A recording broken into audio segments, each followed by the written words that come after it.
بسم اللہ والحمدللہ والصلاة والسلام علی رسول اللہ۔ عزیز طلبہ، Islamic studies IS 401 department of Islamic studies university of agriculture Faisal آباد۔ آج ہمارا موضوع ہے حدیث نمبر 4۔ نبی کریم صلی اللہ علیہ وآلہ وسلم نے فرمایا اربع من اعطیہن، 4 باتیں جس کو دے دی گئیں فقد اعطی خیر الدنیا وما فیہا، اس کو گویا دنیا اور دنیا میں جو کچھ ہے سب سے بہتر دے دیا گیا۔ 4 باتیں: قلباً شاکراً، شکر کرنے والا دل، ولساناً ذاکراً، ذکر کرنے والی زبان، وبدناً علی البلاء صابراً، مصیبتوں پر صبر کرنے والا بدن، وزوجۃ لا تبغی حوباً فی نفسہا ومالہ، اور ایسی بیوی جو با وفا بیوی ہے جو اپنے نفس میں گناہ کی مرتکبہ نہ ہو اور نہ ہی اپنے خامد کے مال میں۔ اس حدیث کی دیکھیے مختصر تشریح یہ ہے۔ پہلی بات اس میں بتائی گئی قلب شاکر، شکر کرنے والا دل اللہ کی بہت بڑی عنایت ہے، جس کی وجہ سے مسلمان کی زندگی بہت آسان ہو جاتی ہے۔ اللہ رب العالمین نے فرمایا لئن شکرتم لازیدنکم، اگر تم شکر کرو گے تو میں تمہیں مزید دوں گا۔ اور قرآن میں کہا گیا وَقُم مِّنَ الشَّاكِرِينَ، شکر کرنے والوں میں سے ہو جائیں، سورہ اعراف کی 144 نمبر آیت میں۔ پھر اللہ تعالیٰ نے حضرت نوح علیہ السلام کی سورہ 17ویں سورۃ انبیاء کی 3 آیت میں فرمایا انہ کان عبدا شکورا، کہ وہ شکر کرنے والے آدمی تھے۔ تو اسی طرح قلب شاکر ایک بہت بڑی نعمت ہے کہ انسان کا دل جو ہے وہ شکر کرنے والا بن جائے، یہ ایک بہت بڑی نعمت ہے جو اللہ کی طرف سے دی گئی ہے۔ اور پھر دیکھیے احادیث نبویہ میں شکر گزاری کی فضیلت دیکھیں، احادیث میں اس پر بڑی اہمیت دی گئی ہے۔ ایمان کے 2 نصف ہیں، ایک صبر ہے اور دوسرا ایمان شکر ہے۔ آپ نے فرمایا عجبا لامر المومن، مومن کا معاملہ بڑا عجیب ہے، ان اصابہ خیرا، اگر اس کو بھلائی پہنچتی ہے فشکر، تب بھی اس کے لیے اجر ہے، وہ شکر کرے، اجر ہی اجر ہے۔ اگر اس کو کوئی مصیبت پہنچے صبر کرے تب بھی اجر ہی اجر ہے۔ تو اس لیے نبی اکرم صلی اللہ علیہ وآلہ وسلم دیکھیں آپ اتنی عبادت کرتے تھے، جب سیدہ عائشہ نے پوچھا اتنی عبادت کیوں کرتے ہیں تو آپ نے فرمایا فلا اکون عبدا شکورا، کیا میں اللہ کا شکر گزار بندہ نہ بنوں؟ اور قیامت کے دن بلند آواز سے پکارا جائے گا کہ این الحمادون این الحمادون، کہاں ہیں حمد بیان کرنے والے، کہاں ہیں حمد بیان کرنے والے؟ اور ایک جماعت اٹھ کھڑی ہوگی، ان کے لیے ایک جھنڈا گاڑ دیا جائے گا، وہ لوگ جنت میں داخل ہو جائیں گے۔ یا رسول اللہ، پوچھا گیا کہ اللہ کے رسول وہ حمادون کون ہیں؟ فرمایا کہ وہ اللہ کا شکر کرنے والے ہیں۔ عزیز طلبہ، دوسری بات ہے ذکر کرنے والی زبان۔ عزیز طلبہ دیکھیے ذکر کرنا کتنی بڑی فضیلت ہے۔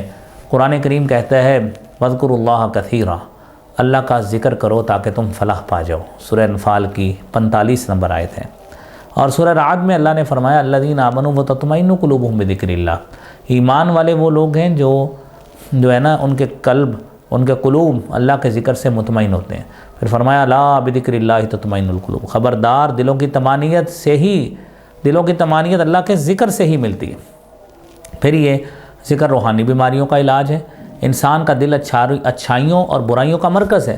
آپ نے فرمایا تھا نا ان فی الجسد مضغہ، جسم میں ایک گوشت کا حصہ ہے، جب وہ سلامت رہے سارا جسم سلامت رہتا ہے، اگر وہ خراب ہو جائے سارا جسم خراب ہو جاتا ہے۔ خبردار وہ دل ہے۔ اور دیکھیں انسان پر برائی کا غلبہ روحانی کمزوریوں کی وجہ سے ہوتا ہے، اور اس کا واحد علاج ذکر الہی ہے۔ ارشاد نبوی ہے ہر چیز کو کوئی نہ کوئی صاف کرنے والی چیز ہوتی ہے، جبکہ دلوں کی صفائی کرنے والی چیز ذکر الہی ہے۔ اور پھر اعلیٰ ترین عمل دیکھیں کیسا ہے۔ دین اسلام میں بے شمار اچھے اعمال ہیں، لیکن ذکر کو سب سے زیادہ اہمیت دی گئی۔ نبی کریم صلی اللہ علیہ وسلم نے ایک مرتبہ صحابہ کرام سے فرمایا میں تمہیں ایسی چیز نہ بتاؤں جو تمام اعمال میں بہترین چیز ہے، تو اور تمہارے مالک کے نزدیک تمہیں سب سے زیادہ بلند کرنے والی ہے، سونے اور چاندی کو اللہ تعالیٰ کے راستے میں خرچ کرنے سے بھی زیادہ بہتر ہے؟ تو صحابہ کرام نے کہا اللہ کے رسول صلی اللہ علیہ وآلہ وسلم ضرور بتائیے۔ تو نبی کریم صلی اللہ علیہ وآلہ وسلم نے فرمایا کہ یہ چیز جو ہے نا اتنی بہتر ہے، جہاد میں دشمن کو قتل کرو، تم کو قتل کریں، یعنی وہ تم کو قتل کریں، اور اس سے بھی بڑھ کر ہے۔ صحابہ کرام نے عرض کیا ضرور بتائیں۔ فرمایا کہ وہ کیا ہے؟ وہ اللہ کا ذکر ہے۔ یہ سنن ترمذی کی حدیث ہے۔ اور پھر فرمایا آپ دیکھیے وَبَدَنَ عَلَى الْبَلَاءِ صَابِرًا، تیسری بات بتائی مصیبتوں پر صبر کرنے والا بدن. انسان کی زندگی کا یعنی تیسری بلائی مصیبتوں پر صبر کرنے والا بدن ہے. اور آپ نے فرمایا النصر مع الصبر کہ مدد صبر کے ساتھ ہے. آپ دیکھیں قرآن میں آتا ہے وَلَمَنْ صَبَرَ وَغَفَرَ، جس نے صبر کیا بخشش طلب کی، اِنَّ ذَلِكَ لَمِنْ عَزْمِ الْأُمُورِ، یہ پختہ کاموں میں سے ہے. صبر بڑی چیز ہے.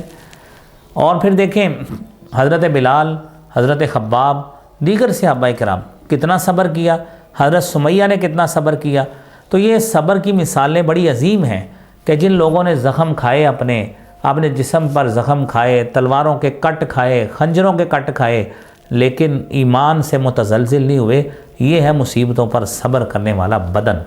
حضرت بلال آگ کے انگاروں پر لٹاتے تھے، آگ کے انگاروں پر، لیکن آگ کے انگاروں سے وہاں سے جو ہے نا وہ کیسے ہوتا تھا کہ آپ کے جسم سے خون نکلتا اور وہ چربی پگھلتی، اور اس چربی کے پگھلنے کے ساتھ جو ہے وہ پھر کیا ہوتا کہ وہ وہاں سے اس خون کی اور اس کے زخم کی انٹینسٹی جو ہے وہ ظاہری طور پہ کم ہوتی، لیکن حقیقی معنوں میں کیا ہے کہ حضرت بلال رضی اللہ تعالیٰ عنہ ہوں، حضرت خباب ہوں، کوئی صحابی بھی ہوں، حقیقی معنوں میں انہوں نے صبر کرنے کا جو ہے نا وہ حق ادا کیا ہے. اور پھر اب دیکھیں کہ کیسا انہوں نے صبر کیا. آپ دیکھیں صبر اور نصرت خداوندی، نبی کریم صلی اللہ علیہ وسلم نے فرمایا نصر مع الصبر کہ صبر جو ہے نا اس کے ساتھ ہی نصرت خداوندی حاصل ہوتی ہے. صبر جنت کا خزانہ ہے، اور جنت میں سے خزانوں میں سے ایک خزانہ اس صبر کو قرار دے دیا گیا ہے. اور قرآن کریم میں حدیث میں یہ بھی کہا گیا ہے کہ صبر ضیاء، کہ صبر روشنی ہے. قیامت کے دن اگر روشنی چاہیے تو صبر کا دامن نہیں چھوڑنا. تو عزیز طلبہ اور طالبات یہ چیزیں ہمیں رکھنی چاہیے. اور پھر آپ دیکھیں کہ آخر میں فرمایا وَزَوْجَةٌ لَا تَبْغِي حُبًّا فِي نَفْسِهَا وَمَالِهِ، کہ ایسی بیوی لا تبغی حُبًّا فِي نَفْسِهَا جو اپنے نفس میں گناہ کی مرتکب کرنے والی، گناہ کو ارتکاب کرنے والی نہ ہو.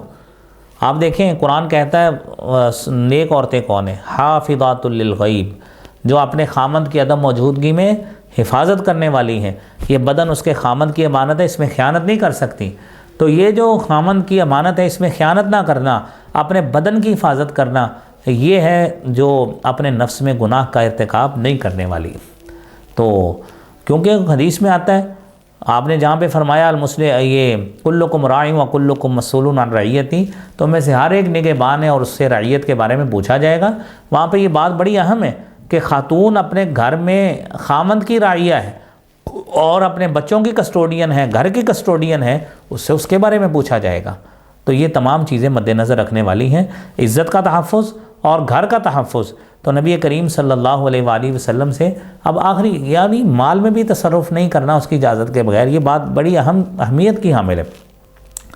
فرمایا گھر میں مال ہے، مال و دولت ہے، اس کی امینہ ہے عورت. تو اب دیکھیں خاتون خامند کے مال کی امینہ ہے. خامند کو چاہیے کہ وہ ضروریات تصرف کا اس کا دھیان رکھے، لیکن اگر وہ نہیں دھیان رکھتا تو نبی صلی اللہ علیہ وسلم نے ایسی عورت کے حوالے سے فرمایا کہ اس کو خرچ کرنے کی بھی اجازت ہے. اب حضرت ابو سفیان رضی اللہ تعالیٰ عنہ کی بیوی نے جب پوچھا کہ میرا خامند مجھے پیسے نہیں دیتا، بڑا کنجوس آدمی ہے، تو کیا میں بقدر ضرورت لے لیا کروں؟ آپ نے کہا بقدر ضرورت آپ لے لیا کریں. تو اس طرح اگر خامند جو ہے پیسے نہیں دیتا تو اس کے پھر قدر ضرورت وہ اس کی اجازت کے بغیر بھی لے سکتی ہے، لیکن ویسے کسٹوڈین ہے.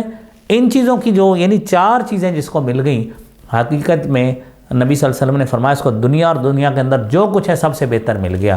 تو اللہ کریم ہمیں یہ پانے کی توفیق عطا فرمائے. وآخر دعوانا ان الحمدللہ رب العالمین.